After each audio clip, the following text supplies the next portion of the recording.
Hi, I'm Terrell Turner, the host of the Law and Finance Show. And today we have another great guest on. Now, one of the interesting things about finding and talking to lawyers who practice protecting small businesses is that, a lot of times, as they say, they've been trained very well on how to do that.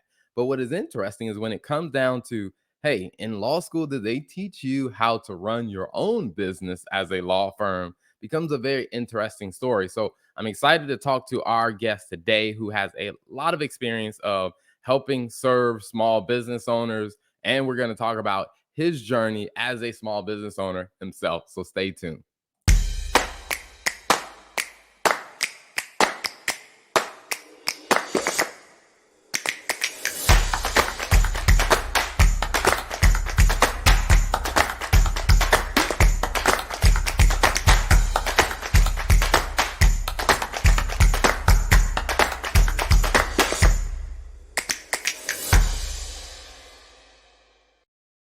So without further ado, let me bring my guest, Matthew. Welcome to the show.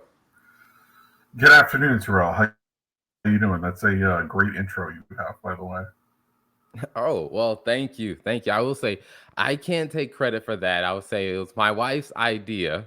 So I'm just I guess you say the benefactor of her great work.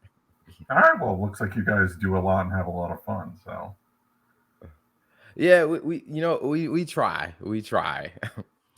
So great to have you on the show. One of the interesting things that, I talk to a lot of lawyers, because like in our accounting firm, we work with a lot of law firms, but also in some of the other podcasts that we do, we talk to a lot of business owners. And there's so much about, business law that they don't know that they need the protection or they don't know what is at risk. So very interested to talk to you about that. But before we do, can you share a little bit about, like what was your background? How did you get into, picking this as your niche for where you wanted your firm to focus? sure. I started off, obviously I went to college, went to law school. When I started out, I started working for a couple of small firms, and then I worked for two large AmLaw 100 law firms. And then, I represented like a lot of big businesses, a lot of banks, a lot of, you know, conglomerates. And then, like my dad has a small business himself. He's retired now. One of the things I could never do when I was at a big firm was focus on helping like small and medium sized businesses because I was just focused on helping huge businesses. So when I had the opportunity to go out on my own and form my own law firm, which is about 7 years now, it's hard to believe it's been that long. One of the things I wanted to do was focus on helping small and medium sized businesses, particularly here in South Florida. So that's what my focus has been, and that's what I've been doing since I started about 7 years ago. Nice, nice. Well, congratulations on making 7 years. I mean, 7 years as a small business owner yourself, that's quite the accomplishment. Yes, thank you. It's been an interesting 7 years. One of the things that I'm curious, as you just mentioned, and like I said, my background is accounting, and I will say is going through the education program of just undergrad, graduate school. It always felt like they were preparing us to do accounting for, your big businesses. They didn't really prepare. It didn't really feel like they were preparing us to serve small businesses. Now, of course, the some of the stuff is transferable, but it seemed like a lot of the curriculum was geared toward people were going to leave school and go into, big accounting firms. I guess that was it that way in law school for you? Well, it's interesting because in law school, much of what I learned was theoretical and inapplicable to reality. So, you learn there's like a famous scene in My Cousin Vinny where he's talking to his cousin, he's talking about what he knows and what he doesn't know about the law and what he's learned and what he hasn't learned. And they're like, well, he's like, well, Vin, didn't they teach you that in law school? And then Vinny says what they taught him in law school. They taught him about interpretation and stuff like that. And it's true because law school doesn't teach you to be like, okay, you're an attorney, this small business needs your help to draft a document. Why don't you go help them? That's not how things work. It's like in theory, what is a contract? Is there an agreement? Is there a promise between the parties?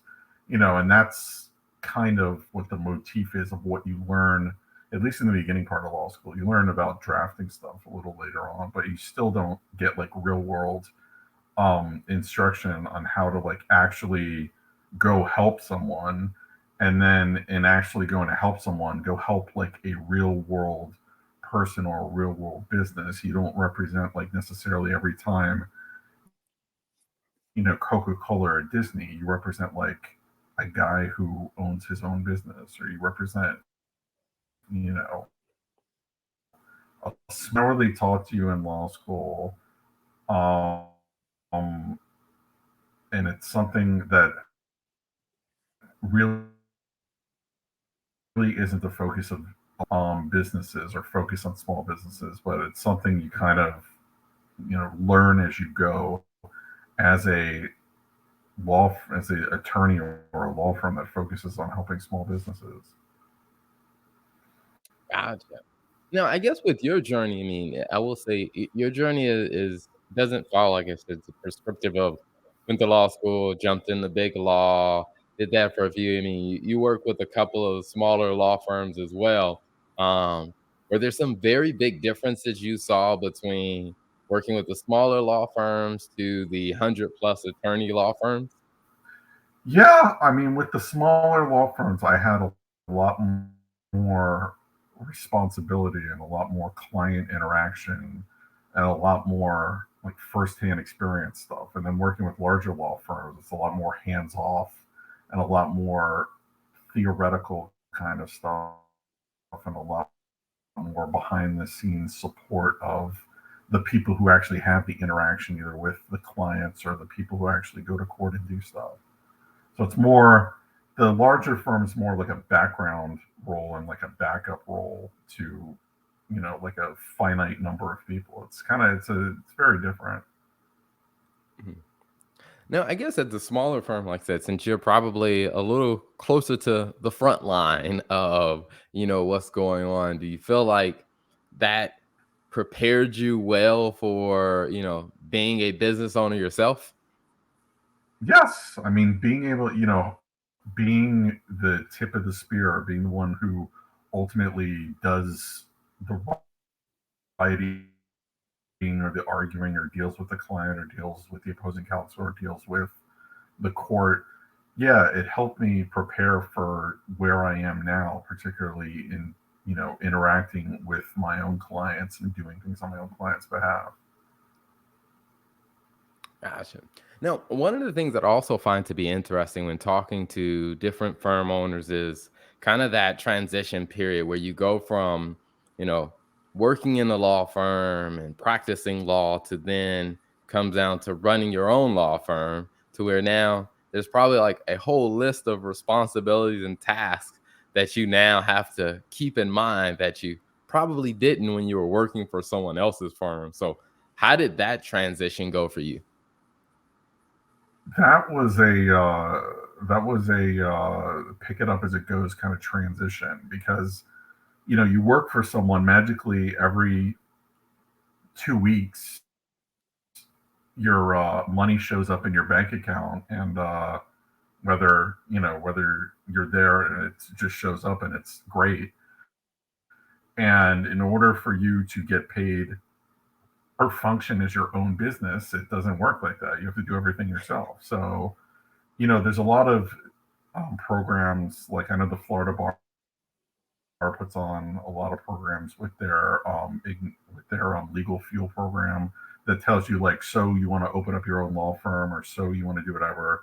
And then obviously I was able to get a lot of information, a lot of help, particularly from one of the people I used to work for at the small firms. But a lot of it is you figure it out as you go kind of thing because you can't really prepare for it. So, I mean, from figuring out what kind of business I have as far as I figured it's an S corporation. Like, I have to figure that out. I have to figure out like I'm a full time employee, so I have to pay myself and I have a W 2, And I have to figure out what IRS form 2056T is, which I didn't know about when I was in a big firm, and all the things that go with it, along with getting your malpractice insurance, getting your health insurance, figuring out how to rent an office, figuring out how to do like your internet, your telecom, how to have either employees or virtual employees and staff, and then for like legal research, having Westlaw. Like Westlaw, when you work at a big firm, it's free. If you just sign up and it's on there, and magically you get it, but now you have to pay for it at your own law firm. So you got to figure out which plan is good for you. So there's a lot of, I mean, there's a lot of help out there. There's a lot of online resources. Like I said, the bar helps. There's obviously people you can go to, but no matter how much you practice or how much you learn or whatever, it's still a learn as you go process for some of the stuff, because no matter how diligent you are, there's some things that you just can't plan for, or some things you just can't, that you got to learn the hard way. So there's a lot of things that go, particularly with like advertising and SEO and stuff like that. I mean, it's a lot of hit or miss, figure it out as you go kind of stuff. Mhm. Gotcha. No, that one is an interesting one. I mean, when you get into marketing, advertising, it's like every business owner that I've talked to, no matter what type of business, it's just um, before starting their business, marketing, advertising was like a simple, it was like simple math. It was like you do this plus this and it equals this. Then when they start doing it, they're like, yeah, this is a lot more complex than I thought. So I Yeah. guess as you kind of figured out or I guess as you're figuring out kind of with your marketing plan, were you surprised of kind of like some of the nuances of like trying to get the message out about, the way you can help your clients? Yeah. I mean, obviously, it's been as much as I don't want it to be, it really is like a wait and see kind of process and a learn and see kind of process of what works and what doesn't work, because what works for me may not work for someone else, and what works for someone else, may not work for me. And, another guy who does exactly what I do in a different city can do something completely different and it works for him and it doesn't work. So it's a lot of trial by error kind of thing, which, it's your own money. So it's kind of, you want to make as few trials and errors as possible. But it's just interesting to figure out, once you finally figure out what works and what doesn't work. I mean, it takes a while. I know it did for me. I know it's still a changing, ever changing process of how I do things of like networking or advertising and social media and stuff like that. I'm always tweaking, figuring out what works and what doesn't work. So it's always a constantly evolving process. But to get to the point where I am now versus where I started out, when I started out, I was just like, oh, print media, that sounds great. Mail it, that sounds great. Sure, why not? It works for whoever. And to get to the point where I finally see what is working and what isn't working. I mean, it's been a pretty long process, and unfortunately, it's been a lot of trial and error. So, I mean, my advice for someone starting out is there's no one solution that's going to work for you or not work for you, because it's totally, as much as you hope it's objective, it's totally subjective based on where you are, what you do, who you are, who your target demographics is, who your target businesses are. So it's a lot of patience, and it's a lot of wait and see, and it's a lot of trial and error. Mhm. And I think that's probably some of the best, I guess you would say, sobering, honest advice that I've heard someone give around the marketing, because I think now people feel inundated with all of these marketing campaigns of like, oh, we have the perfect system for you. And it's just like, I was talking with one of my clients, the law firm in North Carolina, and we were talking about this marketing plan they invested in. They were like, you know, it's not doing all the stuff that it was initially advertised. And he was like, but we're just kind of working through those kinks of figuring out like what's the right, formula, what's the right mix, what's the right approach that's going to work for us. And I'm like, people who tend to have that mindset, I'm like, those people I think are on probably the right path because, like you said, it's not an exact science. Now, one of the things I'm Yeah, I curious mean, about. obviously, if you're Oh, go ahead.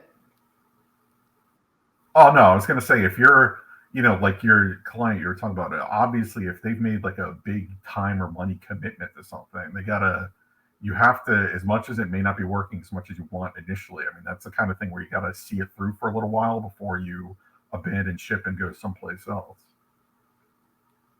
Mhm. Yeah. Now, one of the things that I'm curious about is, for yourself, I know you talked about a little bit about, wanting to, work with, help the small business owners kind of navigate things, kind of like when and you miss that or that opportunity when you were at a bigger law firm because that's just not the model that bigger law firms have. So, as you decided to leave and start your own, what made you really, fully embrace? Because when I look at your website, like you fully embrace, like, hey, we're helping small business owners. What gave you the comfort of really settling on, like, hey, that's our niche. We're gonna make a name for ourselves as these are the people we help. Yeah, I mean, I like I said, my dad he's retired now, he owned a small business. And when you see like what goes into owning your own small business and what it takes to run or whatever, as an attorney, I'd hope that one of my mantras is I can help people with, what I've learned and done the last 20 plus years.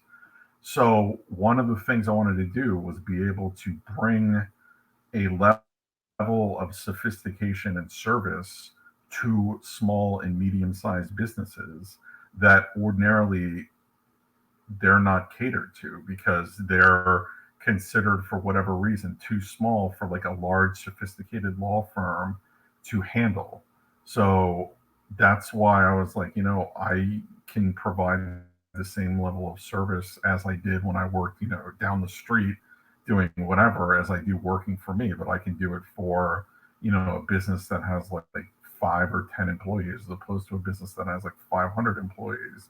And the business that has 5 to 10 employees deserves legal representation and deserves to be able to have an attorney that they can count on and do whatever. So that's why my focus is on helping small and medium sized businesses. I mean, I still represent some large businesses, but my focus is the small and medium sized business because obviously, it's like a cliche. People who work for themselves or have small businesses then work for large businesses and conglomerates, and they need legal representation too. And quite frankly, they need, knowledgeable and adequate and sophisticated legal representation that a lot of the times doesn't shoot for that demographic, which is what I'm shooting for. Awesome. That is amazing to hear because I hear the same thing, and I think even as I talk to like other accountants, as they're giving advice to business owners, or even if it's a service based business and they're looking for someone to serve, as a lot of them are trying to target, hey, only the large businesses. They're like they can pay more, and they're like, I know the small businesses need the help and the support, so I mean, it is great to hear, like I said, what you're doing and the fact that you figured out how to do it in a profitable way. That's pretty awesome. Yeah, I mean, small businesses, they've got money to pay you too. It's just, just because they don't have 1,000 employees doesn't mean they're ready to assist. So. Mhm. Awesome, awesome. So when it comes down to working with your clients, if people are interested in learning a little bit more about you and the firm, kind of what you guys do, where's a good place for them to find you online? Oh, the first place is our website, which is fornarolegal.com, which has all of our, it tells you all about me and all about what we do and who we help and examples of what we've done and stuff like that. And then, we have all of our social media. So we're on LinkedIn, we're on Facebook, we're on YouTube, we're on Twitter. We have all that stuff and it's all linked on our homepage. And then, like I have my YouTube videos that I do. You have your podcast. I have like my 2 minute YouTube videos that I shoot out every periodically that tell you like a topic that I pick and speak about. And you can call me. I love when people call me on the phone old fashioned at 954-324-3651, or my vanity number, which I'm very proud of that I have, which is 888 FLA lawyer. So very proud I have that. So Now that took a was lot of a cajoling to great marketing strategy. yeah. So it's a cool phone number. I'm glad I got it. Awesome. So now, one of the things you mentioned about like the YouTube video. So when people go over to check out your YouTube videos, in those 2-minute videos, what should they be expecting and looking forward to seeing? Like I pick like a 2-minute topic on like things that business people encounter involving legal issues, and then I talk about it, like what business organization you should choose initially when you start up your business, the importance of contracts, how you can't avoid, you can't not take lawsuits seriously, things like that. Gotcha. Awesome. Awesome. Well, before we wrap up, one final question that I always love asking every guest that comes on. I mean, there's a lot of great things that I've discussed and we've talked about, and a lot of great experiences that you have. So, if you were talking to someone and said, "Hey, I was on the Law and Finance show with Terrell, and hey, you should go back and listen to my conversation I had with Terrell." But hey, when you listen to it, hey, here are two really big takeaways that I want you to have from that conversation. What would your two big takeaways be? Two big takeaways that I would tell any small or medium-sized business owner is you always gotta run your business formally and make sure you always do everything officially. It's not a hobby, it's your business. So you got to make sure that you have contracts, you got to make sure that you comply with corporate formalities. You got to make sure that you have meetings, you record things, you do things properly. So point one would be do things formally. Point two would be don't be afraid to have professionals assist you. And by professionals assist you, people like Terrell, the CPA. All right, you need an accountant. That's I would say, beyond anything else, the most important thing a business can have is an accountant. You need an accountant 100%. If you have anything in the budget to do whatever, hire an accountant. Next thing, hire an attorney. If you can't hire an attorney, make sure your accountant kind of steers you towards an attorney. But you have to have professionals who help you in your business, and you can't be afraid to rely on those professionals. Awesome. I love So it. And I that will will be say, for my those that are point listening, too, and then I would say for those that are listening, go I ahead. did not pay Matthew to say what he said about the accountant. No, it's one anyone who talks to me, the first thing I say when I speak to new clients is I'm like, who's your accountant? Because if you don't have an accountant and you're in business, you're going to be lost.